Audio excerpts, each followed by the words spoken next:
Hi, welcome back to another Basics with Brian. We're talking the big guys this month. It's the hopper. Let's talk about the Renegade Poly, available in 1.5 cubic yards and 2.2 cubic yards.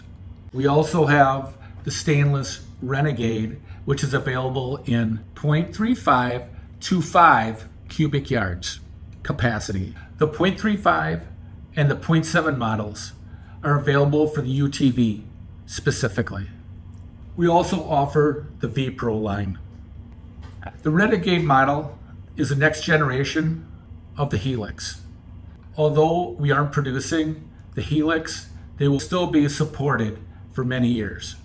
In the new Renegade models, you have the choice of the auger or the chain delivery system. If you're using a real wet salt or a salt sand mix, the auger probably isn't going to work the best. It'll have a tendency to clog up more. Personally, I like the auger. It's cleaner. The chain doesn't go out of the auger and come back into the salter, leaving salt in the bed of your truck or on a flatbed. It has less chance of freezing up and just less parts that can go wrong and wear out. The auger also has a better spread pattern onto the spinner, especially on startup. A reason you might choose chain, if you have real heavy wet salt, or if you're mixing sand with your salt or calcium chloride, it's a lot wetter. It'll make even flow, even with a vibrator. The hopper spreaders are basically designed for larger parking lots, schools, hospitals, shopping centers. The problem is you're going to have to be able to have salt on your site in order to load it at 2 o'clock in the morning, as you don't want salt sitting in your spreader overnight, or else have availability to get salt when you need it. The lids are very important in my opinion, as the reason salt starts to clog is the moisture content and the changing temperatures. I feel the lid helps keep the salt at a more steady temperature, which reduces bridging or clogging. Let's talk about emptying the hopper. It's way easier with a redesigned chute. It swings away when emptying the hopper, which is very important every night.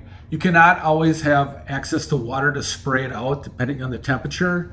So just having to be able to clear it out easily is very important. What's nice about the redesign of the Renegade lid on the Poly model is you can open it with a shovel without having to climb in the back of your truck to open the lid. What's nice about the Poly model, during storage, it can be stored on end.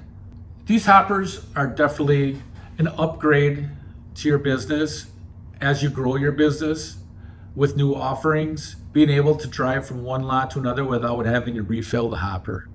It gives you an extra tool to offer to your customers as far as de-icing product, anti-icing, a lot more than just putting down salt. I personally use treated salt all the time, as I don't have to use as much when I don't need to. And when I want it to activate, especially if I know it's gonna be icy before it snows, I can put down a treatment, and it's when traffic's driving through it during the day, it doesn't want to stick as bad. De-icing, obviously, is what it says. The ice is already forming or down, so you're trying to activate it and get it to liquid again. Where anti-icing, you're trying to prevent ice from forming on the blacktop, so that's why you would salt, knowing it's going to be like a rain or sleet before a snow. I would salt.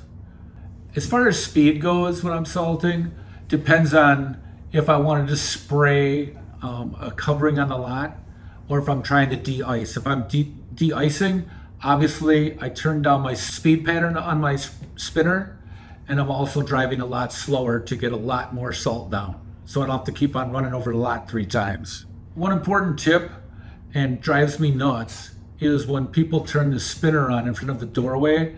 I always have the truck in gear and ready to drive away before I hit the spinner, so it doesn't leave a big pile of salt in front of doorways. What's nice about going into the hopper, you're able to buy salt at a lot less per pound, usually by the ton, versus bags, you're paying by the pound or by the bag. It is drier, so you're getting more salt for the weight, but it's just a lot more easier, it's cheaper, and you're able to offer the customer more salt at a cheaper price.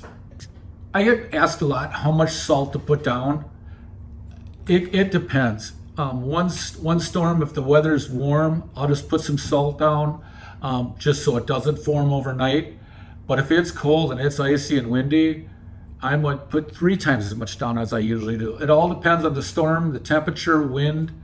There's a lot of variables, whether traffic has driven over the snow all day and packed it down. If I want to salt and then be able to plow it up to get loose some of that so it doesn't refreeze, that's another problem you have when you're salting. You're getting it to activate, but you have to be able to scrape it up again when you're done, or it's just going to refreeze the next day. I personally charge by the pound or by the ton. I set a price in the beginning of the season on my contract. This is how much my sidewalk salt costs. This is how much my parking lot salt costs. And every storm, you're going to get charged per pound by ton. For some of the tailgates, you might be used to the 2-knob. The same control is for the hoppers. The right knob being the material flow controlled by the auger, and the left knob will be your spinner speed.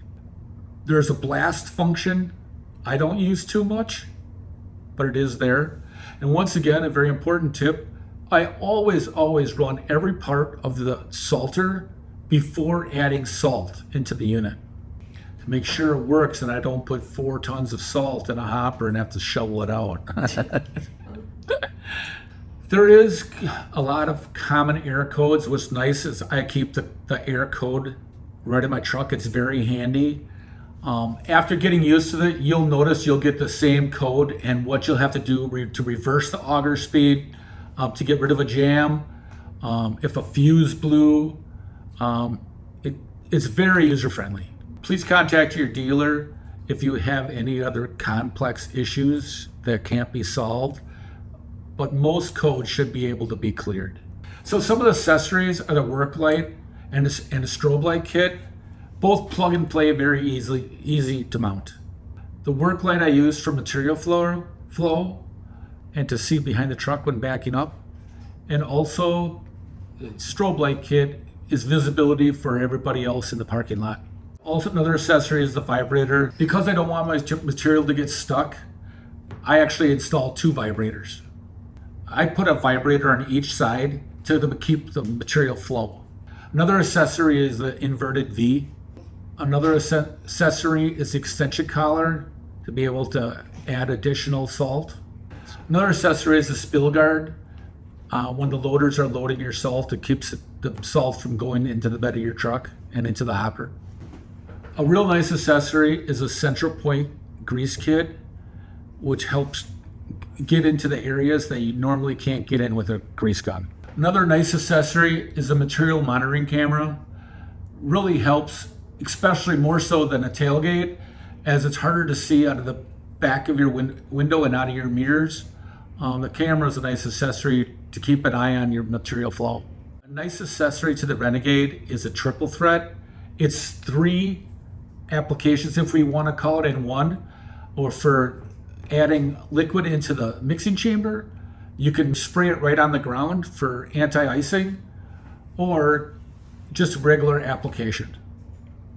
The kit in general is a real nice accessory, making the next step another offering to your customers for de-icing products besides just salt. It gives you the choice and to beat out the competition. And depending on the weather, you can make the right decision for the storm you're in without having to switch hoppers. Let's look at the top 5 takeaways.